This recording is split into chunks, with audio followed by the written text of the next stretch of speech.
Welcome to YOUCANIC. In this video, I'm going to show you how to find out what the engine code is for your Mercedes-Benz. So what you're going to do is you're going to enter the vehicle and close the driver's door. Then you come and take the start button and simply pull it. It's easier to do it this way because sometimes you can turn on the accessory mode by simply pressing that without pressing the brakes, but sometimes can get tricky. So pull the button off, insert the key, turn it one click, then press the phone and OK, and hold them. Okay, so it says vehicle data on the screen. After about 5 seconds, press OK.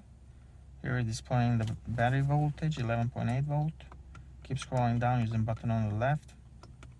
Keep scrolling down, and it'll say engine, and then M278. So that is your engine code right there, M278. So that's how you know what engine your Mercedes-Benz is equipped with. Thank you for watching. Bye.